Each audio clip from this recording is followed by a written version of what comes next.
So this is Penny Day today, and we're here at Starbucks having some food, and we're taking a look at the pennies that we took from the bank. We took how many rolls did we get? Oh, we got a whole bunch of them. I'm not quite sure how many. It was quite a few, though. We had $5 of pennies. Yeah, so that would be 500 pennies. So here we are opening all of them and sticking them into a box. Yep, so that we could sort them. We're gonna try to sort them by year. So do you know anything about the wheat pennies? What year that was made in, or they'd stopped making those in? Actually, I don't know what year they stopped making them in. I know it was a long time ago. And and actually, what I heard is the reason they stopped making them was because of Lincoln's birthday. They wanted to commemorate him, so they changed the back of the penny to to his memorial. Well, it's interesting. I think it was back in the 50s, wasn't it, that they changed it? Because I don't think I've seen any wheat pennies in the 60s or beyond. Yeah, it probably was around then. I'm, I'm not quite sure when they changed them over, but it was definitely a long time ago. So, So, so, all right. So, do you know what's in a modern penny? copper? Only a little bit. There's like only 2% copper in a penny nowadays. Well, that's weird. I thought it was always made out of copper. It only was made out of copper for a short period of time. Actually, they had various other things inside of pennies for quite some time, including at one point they had steel, some tin in there as well. Some steel and some what? Tin. Tin? Tin, yes. Those were in older pennies. The current pennies are mostly zinc with a little bit of copper.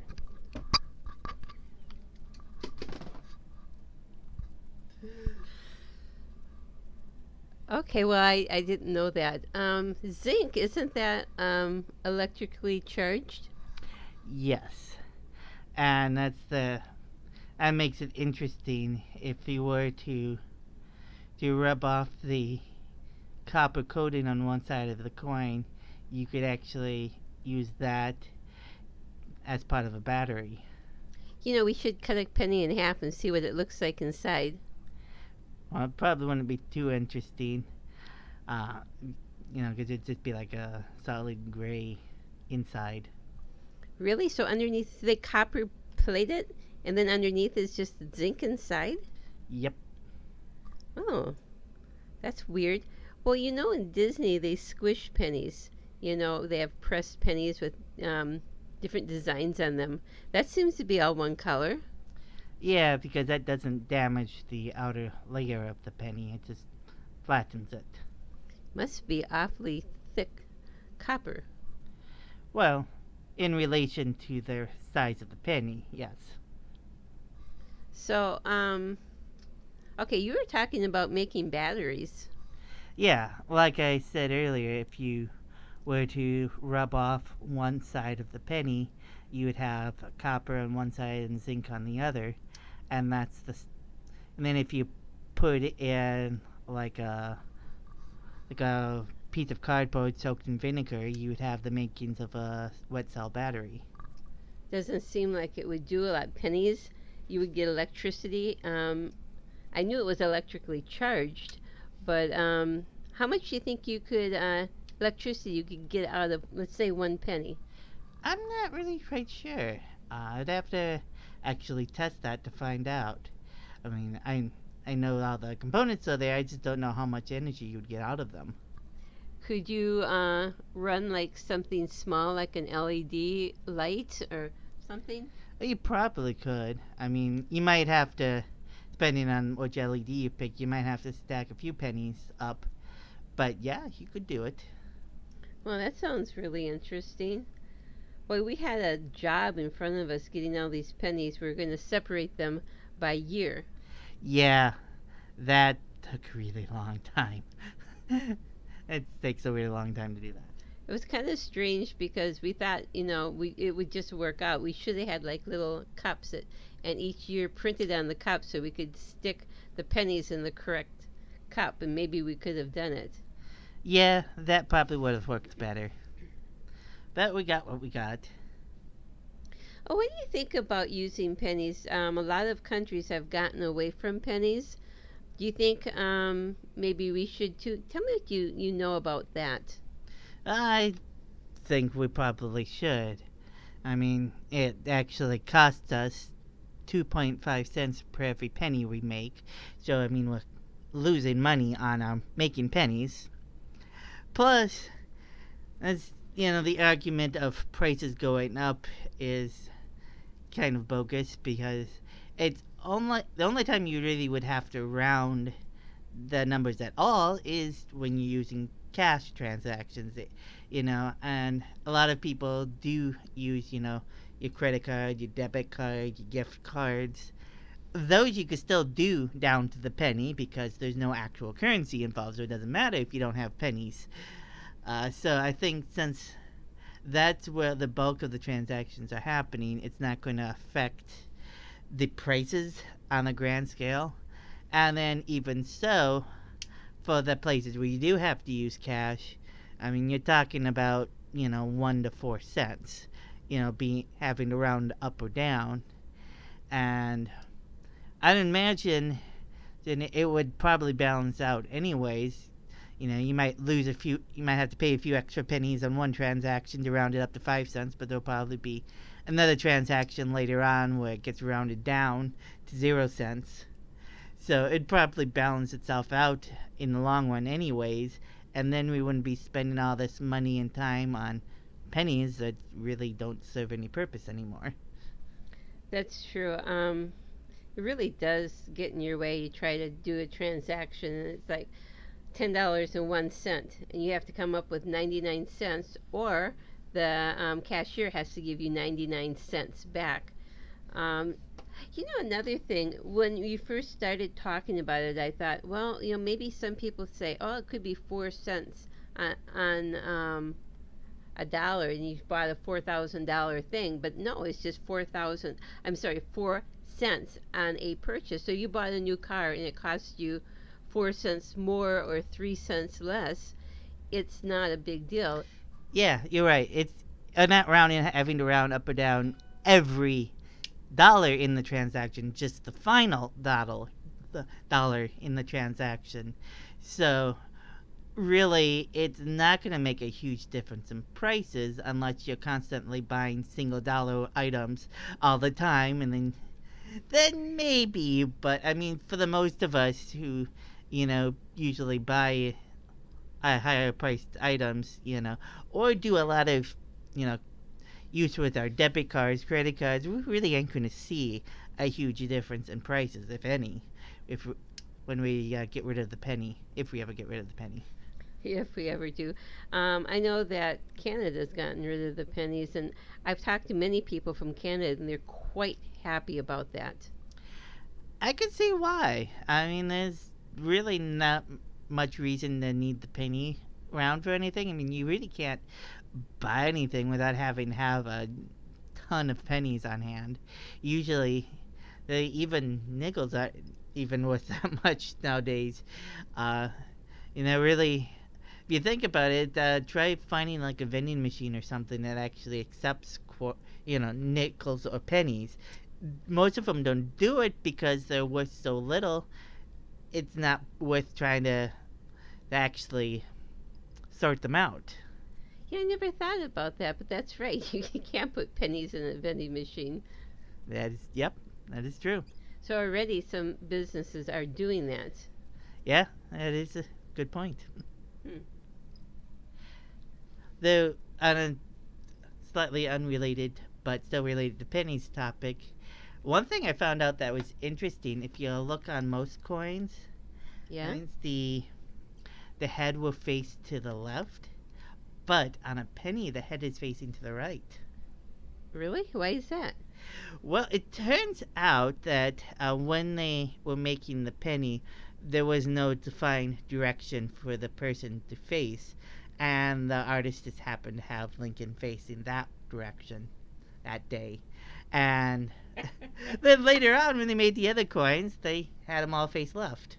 So, Oh, I never knew that. That's really weird. yeah, that kind of surprised me too. But when I looked that up, I'm like, that's interesting. So,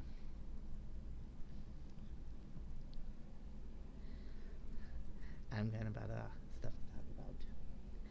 Well, it was really a nice day out this day. It was like maybe 75 degrees out, and we sat right by the door, so every time the door opened, we didn't feel a rush of heat like we normally do. What did you have at the coffee shop? I had one of their refresher drinks, kind of like a smoothie. It's pretty nice. You seem to get a lot of those. Well, I'm not much for coffee drinking, and they don't have much else there other than the refreshers and the coffee. So it works. I like their coffee a lot, and then they have these cheese Danish, and those are pretty good too. So I got actually two of them. Yes, and didn't really eat them until after we finished sorting all the pennies. It took a while. Say, this would be a good time to talk about a little bit about who we are. All right. So, my name's Kathy, and I'm the mom of this group. There's three of us, and sometimes there might be another one coming or going, or different people we invite in to talk with us. But I'll tell you a little history about myself. So, I can't remember a time I didn't write. I've always written. I think I got that from my sister, who used to tell me stories when I was little. And went to school, and I never had a grammar class ever in school. They would start off with writing, and I would do so well in writing, they'd go, "Oh, we'll put you in another writing class." And so I missed grammar every single year. I never had it. And I took it one year on purpose just so I could say I knew, what these things were. That was a total mistake. I can't believe how hard grammar is. Even though I can write well, I don't know why I'm saying what I'm saying as far as the technical things go. Um, I would believe you there. When I had to take grammar in college, I hated it. well, I didn't realize it was. There's things I still don't even understand. And I think as long as you can write a good sentence, if you have to try to think, did I put this thing here? Or did I put the comma in the right place? Or is that a preposition? Does this go with that? And you can't even write a sentence after a while. Oh, I certainly agree with that. I mean, I think the most important part of writing is communicating your thoughts. And so if you're so worried and trying to make it look pretty that your thoughts get hidden or can't come out at all, then you've kind of defeated the whole purpose of writing. So anyway, in school they kept giving me creative writing classes, and I loved it. And I knew I was getting out of something, but I just didn't think it was all that important. And it turns out I was right. Um, then I went on and I went to college. I became a LPN, and I studied so hard for that. I loved learning all the things there was doing. And I was a nurse for 20 years. I worked mostly nights. One place I worked that I really liked was on the neurology floor, and that was in St. Luke's. I was up in Duluth. Remember that? Yeah, I do remember that. I remember you kept bugging the neurologist there to give you more information that you could study. Well, it was neat because what they did in that hospital, I like I say, I worked at St. Luke's Hospital in Duluth. Um, they, the neurologist and the head nurse, they decided that it would be really nice that as nurses we understood everything that was going on in the operation. Because if a person were to say, "What's going to happen to me?" we don't want to look stupid and say, "Oh no," but So we actually sat down, in groups of two or three with the neurologist, and they went through the operations and explained it to us and showed us, different things that we never knew. It was fascinating. And it was during that time I picked up a book from Dr. Caroline Leaf, and she is a neurologist as well. I was trying to increase my um, learning in that field. Turns out she was a cognitive neurologist, and she studied on how we think. And I know I'll talk about that later on, but it's very interesting if you ever get a chance to read any of Dr. Caroline Leaf's work or see her on YouTube or anything. If she has a lecture in your town, make sure you go because it's very fascinating things that she does. So, after being a nurse for quite a while, um, a friend of mine, we were in a creative class. Well, I'm going to go back. Well, let's just continue with this thought. We decided we would write a magazine together. Pretty lofty goals, You two friends get together and say, we're going to write a magazine. And you know what? We did. It was called NurseWorks Magazine. It was an online magazine. We did it for a year. We didn't really know how to sell the magazine, so we didn't do so well that way. We had people wanted to subscribe, and it was starting to go really good. We just didn't know about funding. We knew about writing, and it would have been nice to have a financial person in there to maybe give us some hints. But then I took that NurseWorks and I made a Facebook blog, NurseWorks magazine um, apps. You can find it on Facebook. But a lot of people like to follow there and see, the things. And before I actually started as a nurse, I worked in a couple other places. Of all places that I worked for, I worked at QVC. And it was a very interesting job. I always thought it was fascinating. They had us do a lot of fun stuff. I was on the phones a lot, but I also wrote one of their internal not magazines, newsletters, where they would let me go to anywhere I wanted to go in the whole building and talk to anybody and ask them anything I wanted to do. Well, that's kind of like a carte blanche to do anything you want. And so I did a lot of fun things. I remember they had the Fashion Channel was a part of their station at that time, and I got to go and watch how they picked out the newest fashions and watch the models model it for me. I felt like a superstar at the time, and then write a little story about it, and you could say, oh, I want to just go over here, and you could. So that's kind of how I really got my start in writing, was through QVC. And so anyway, I've got that. And now we've got this new blog that we're doing, Tropical Pine Tree. And I have a nursery section on there. And I also have a garden path section where I just write things that aren't nursing and aren't family related so much. And then we have a family blog that we just kind of chronicle things that we do. We do it in 2D and 360, so it's kind of fun. Alrighty, why don't you tell a little bit about yourself? Okay. I don't have as much to say about as you do, but I'm I'm the tech person in the family, so I've always been interested in technology, and and I've and I'm the one that figured out how to use the 360 camera. I'm the one that is pretty much behind behind all the computers and stuff we've got around here. I've been interested in computers. I mean, ever since I was in grade school, really.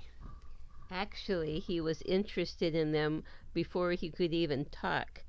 He would go out on our block and beg people for pieces of string and rope, and he would tie them together. And he would say they were wires, and he was wiring up the house. he would wire my kitchen shut from the inside so you couldn't even see the wires. And I'd try to open the cupboard and it wouldn't open. And I'd go, Rodney! Jeepers, all the embarrassing secrets come out here. I bet I don't have any I can share about you, You don't have anything on me. unfortunately. I'm gonna have to plant a hidden camera so I can get some. So you worked at as an apprentice when you were about 12 years old. Remember that? Yeah, I do remember that. It was for a company, a nonprofit company that took in computers and technologies and they rebuilt them and recycled them. It was an interesting thing, learning how the computers work that way. That was in Minneapolis. Yes, it was. Now you had an interview, and there's like thousands of kids wanting that apprentice, and I think they only had 5 or 6 openings. I really don't remember the details anymore. You seem to know more about this than I do at this point. Well, all I remember is once they found out about you, they just skipped the whole thing and said, Rodney, you're in. Ah, see, because I didn't.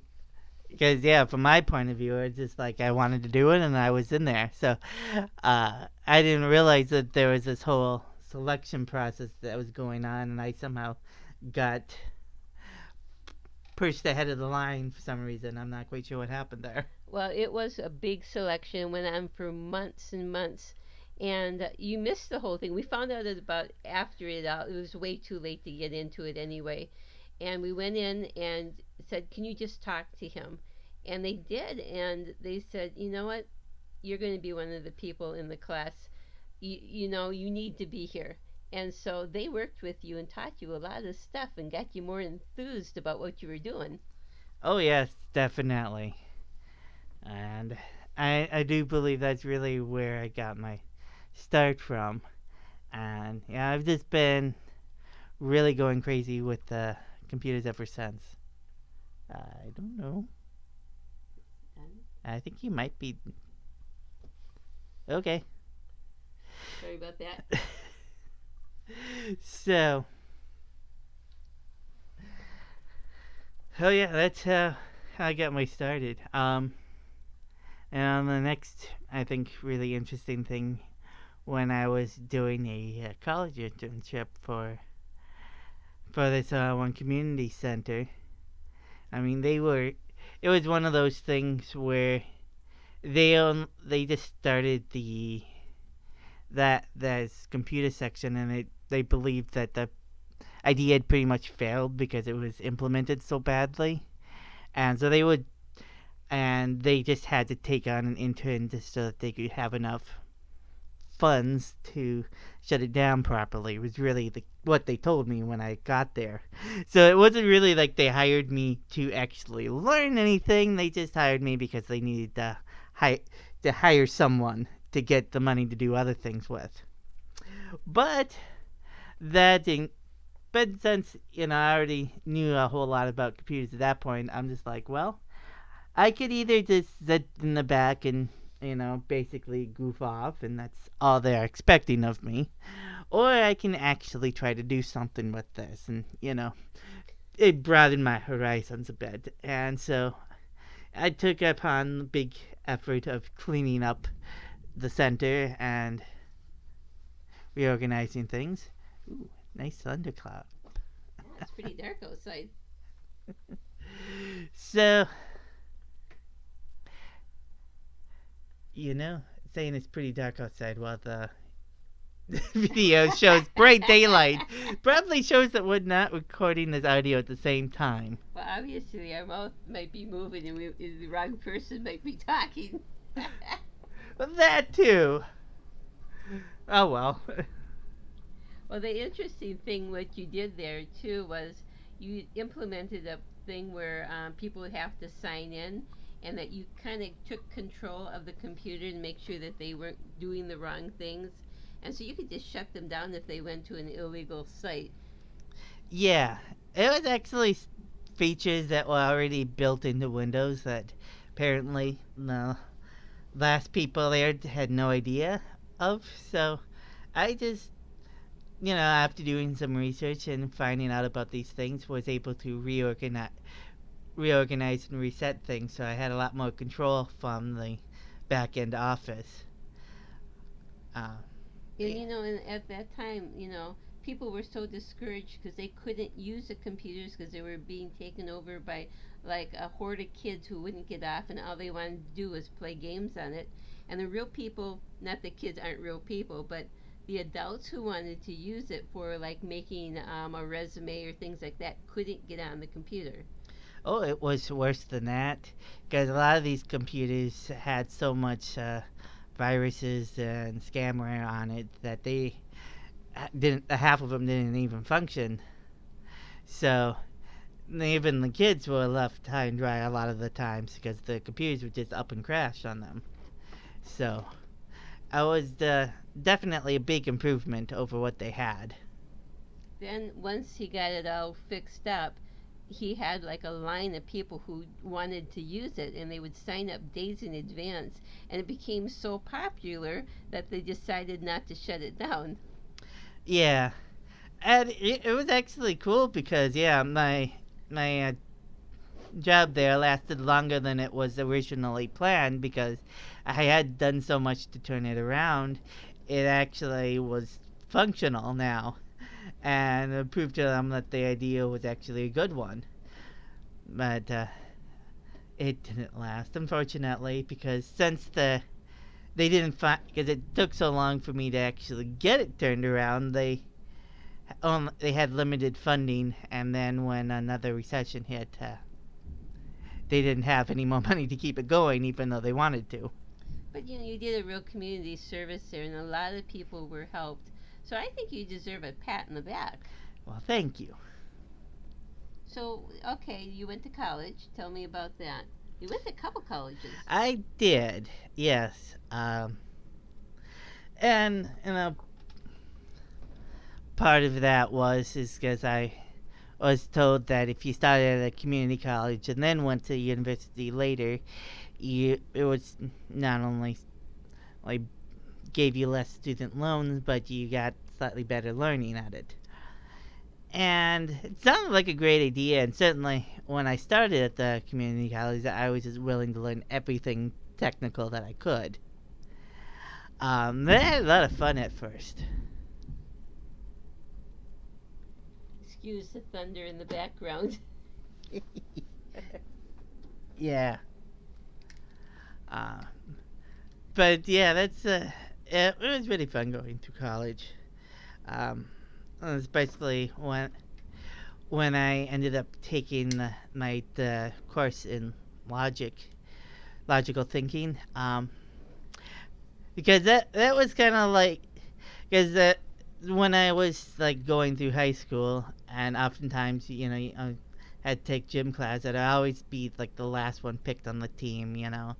Uh, well, gym was not important to me. Still, it kind of hurt always being the last one picked. But here it was the other way around because I was able to understand the logic equations and the flow so well that like everybody wanted me on their team because I had the best idea of what was going on.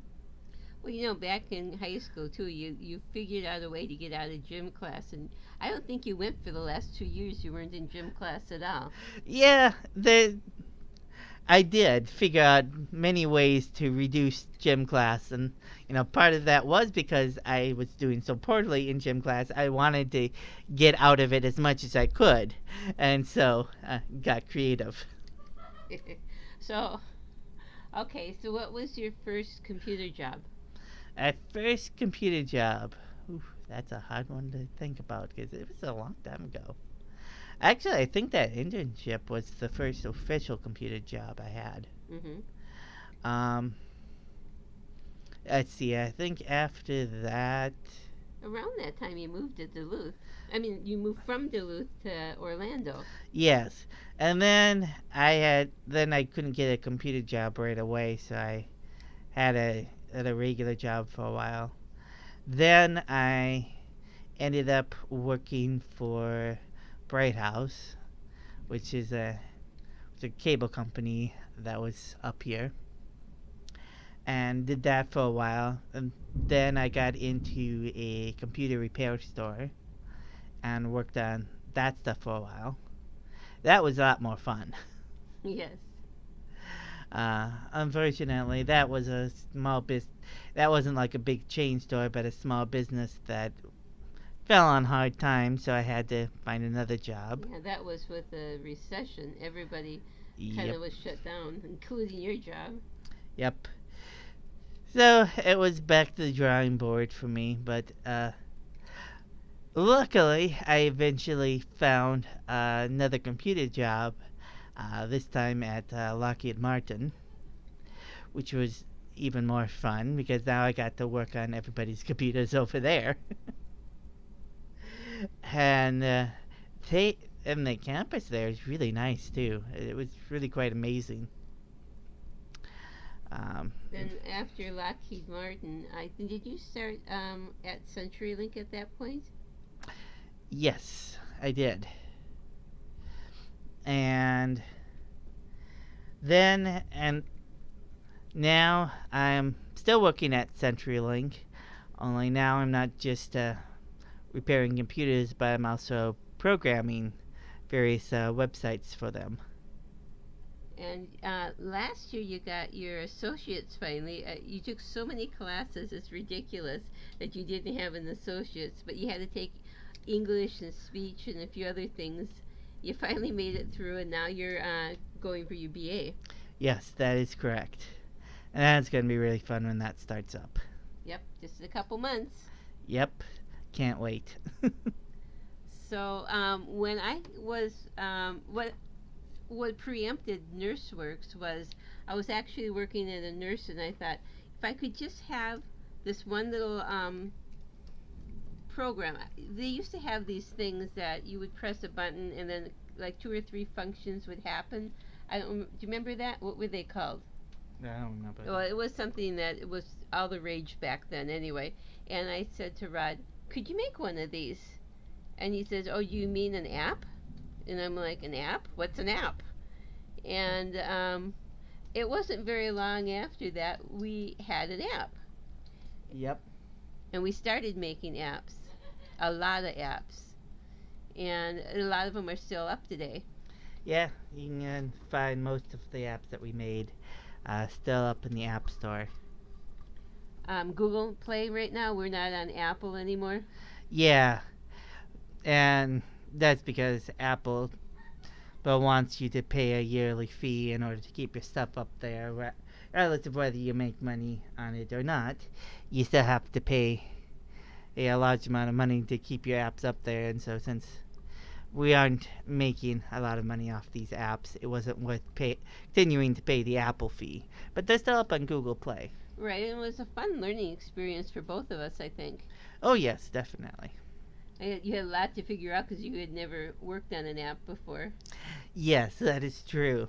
It's totally different working on an app than it is working on a website. So that's kind of your history.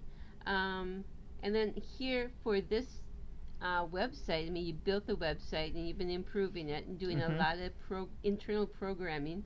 Um, there's some other websites that you built that we took down right now that I'd like to see the aspects go back up eventually. We had this one, what was the calculator called? We had a.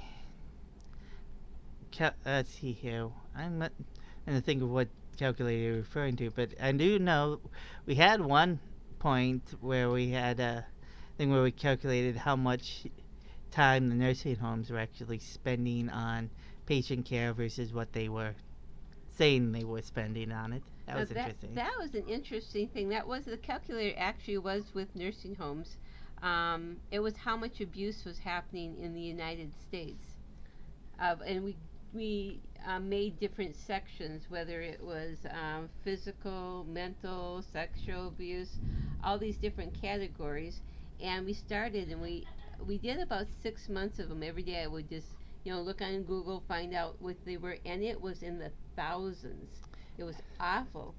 Yeah, that was quite amazing to see how many news reports that there was for every area and every subject. And then the other thing where we actually had taken a thing where they had reported how much, how many nurses they had and how many patients they had and what services they said that they offered to the patients, and then, you know, calculated up how much time the nurses are actually spending on each patient. And in some places, it was not very much. Well, people are kind of surprised anyway. You go in, you think, if you take your parents into a nursing home and you think they're going to have round the clock access to nurses and nurses' aides, and there's always going to be happy and fun. And the truth is, it's not that way. Um, Even the most diligent nurse who wanted to do the best job she could not be there more than just a few minutes for each person. Yeah, yeah, that's what really surprised me once we had gotten the calculator going and did the math and a whole bunch of these nursing homes. I'm just like, wow. I mean, there was exceptions. There was some nursing homes that actually did give enough time for the nurses to actually spend some time with the patients, but that was more like the exception than the rule. Well, there are minimum standards that the federal government puts out. And so you think if you hit that minimum standard, everything is okay. But think about it. We have minimum wage. Is that a living wage? You can't survive on it. We have a minimum age for marriage. But somebody getting married at 17 or 18 or even 16, I mean, are they really ready for what's coming ahead? We have a minimum driver's license age, minimum drinking age. You really got to think about, these minimums. That means bare bones and not even quite not making it. And that's what our standards are in the nursing homes. The minimum they could possibly get away with, not how well can we do and how far can we shoot above minimum. Um, so it's really sad. But when you calculate out, and being a nurse, I know how long it takes to do things. And what we found out was if you went into a nursing home and you really didn't have much wrong with you, you just needed somebody to cook for you and um, you just kind of be there, but you didn't need help and you didn't need special meds and you didn't need feeding tube and you didn't need dialysis and you didn't need an IV, you didn't have a trach, you just were there and you weren't a trouble, you didn't have psych issues or anything. You would be lucky if you saw a nurse 3 minutes for the whole 24 hours. And where all that time that you think is going to be promised to you, it's being spent on the people who have a trach or trach that's a really lengthy thing that you have to keep going and keep working at it, or dialysis or blood sugars and dressing changes. And so when you start looking at these facts, you could be really surprised what you're going to get. So you really need to check out what kind of facility you're going to, because the more things that they do, the less chance you're going to get care, because your section of the care is going to go to the people who have all the troubles. Because they make more money from the government if they take care of people with trachs, or they have people with IVs, or they do dialysis, different things. They get paid a higher level and more money. So they want those people in, and that's at the expense of the normal people. There's one article I thought was quite, interesting, and that was on the East Coast. There was a lawyer, I believe. He was trying out for some city government thing, and he was running against another person, and he was winning. And this other person was very devious, and he managed to convince everybody that this guy was mentally ill and having a breakdown and needed to be committed. I'm not sure how he had so much power, but he managed to do it. And they did what they call a 5-day hold, and they can. It's called Baker acting, and they Baker acted this guy into a remote nursing facility. It wasn't even a nursing home. It was like a, I'm not sure what it was. It sounded like it was just a little tiny thing where he was put in a room and left there, and they didn't feed him. It was in the winter. They didn't have the heat on. He couldn't get out. He was in the middle of nowhere. I'm not sure of all the things, but he ended up dying in there. And so it's interesting that way what goes on.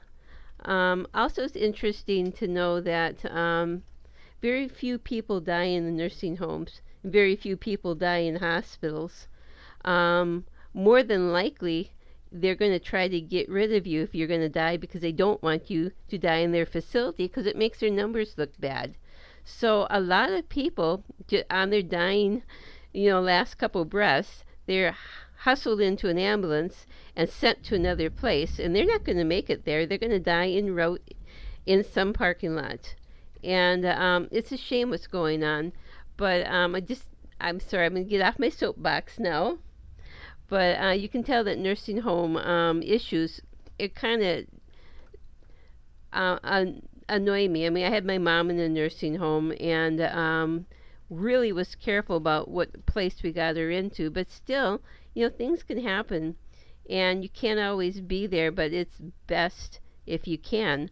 So, anyway, getting off that topic. Man, we start off with just a light topic as coin day, and then we get into this. Well, look at here. We must have gave up on the years and went for decades. Oh yes, I remember that. We just got like, this is way too much work separating all these coins up a year, and we had just like a few coins in every year. They were just like, we'll just do it by decade. We found some interesting coins. I know I found a wheat penny. Yeah, that was quite amazing.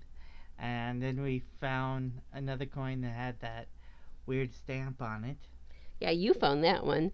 Um, it was a Messianic Lodge stamp.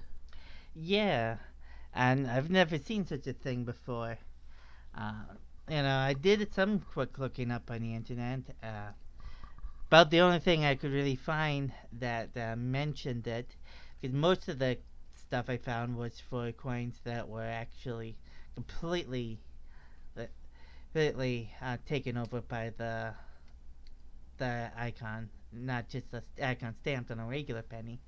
But uh, the one thing I did find for a coin the type that we found was that some lodges will give that out to new recruits. So I saw on later. I looked it up and I saw on I think it was eBay that they were selling those coins for $18 per coin. So that was a pretty good coin, and I kept it. I still have it. oh, that's good. So I kept all the 1950s. Well, I only had like one, and that was a wheat penny. Oh, I think I might have two. And I had maybe about 10 1960 and maybe 10 1970s. I kept all those. Otherwise, it turned out that there's a lot of 2016s.